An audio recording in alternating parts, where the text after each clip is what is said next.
Today I'm testing another mechanical broadhead, one that a buddy on Archery Talk turned me on to. It's called the Dead Ringer Trauma. And this came out a few years ago. They've already updated the design, so this is actually no longer available, but you can find them on eBay, and a lot of sporting goods stores still have them online and so forth.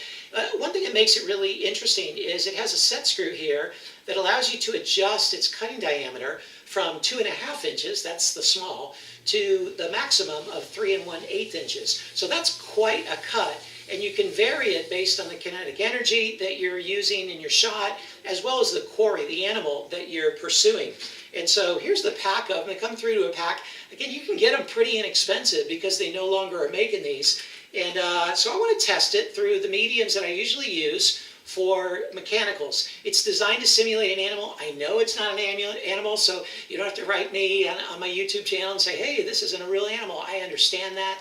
But this is a good simulation, I think, because to compare broadheads, you've got to have a uniform medium. It has to be the same, or you're not going to really be able to have any comparative value and comparative results. So I'm using a layer of carpet on the front and the back for hide simulation, a layer of rubber foam mat in the middle and in the middle of the back, and then a half-inch of plywood right there in the middle of all that. And it's held together. Then I have a couple layers of foam behind that and a Reinhardt if it makes it through all that. So we're going to be shooting this trauma and the kill zone through that medium, see how well it does in penetration and in durability. Then I'm also going to test them on an angled shot. And so I want to see how this does on an angled shot with this over-the-top opening. I'm a little skeptical, and the blades go all the way up to the tip. I go, I don't know if that's going to do very well in an angled shot.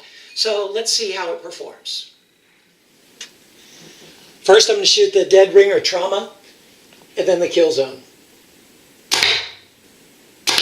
Here's the entrances of the two. On top is the Dead Ringer, and you can see, like an over-the-top opening, you're getting about 3/4 of an inch of cut there. Now this is after it went through the carpet and a layer of rubber foam.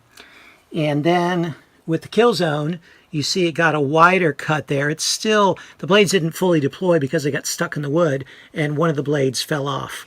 So it's kind of like a pick your poison. You know, you get a smaller hole that goes in way deeper, or you get like a little bit wider hole in the beginning, but then it just gets wedged in the wood. Here's a great way to see the difference in penetration.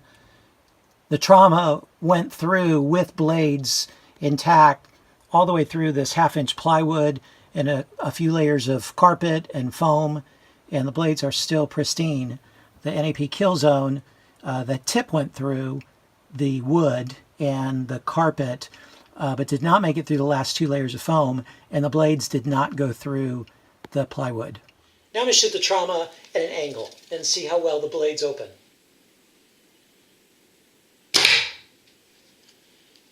Wow, that was impressive. I didn't expect that with an over-the-top experience. Here's a good look at that angle and how well that dug in and penetrated through there. The blades got a little bit bent up, but it penetrated extremely well through half-inch plywood, even at that extreme angle. That's one of the best I've tested at an angle like that. So this was fun to test this head, the Dead Ringer Trauma. It surprised me.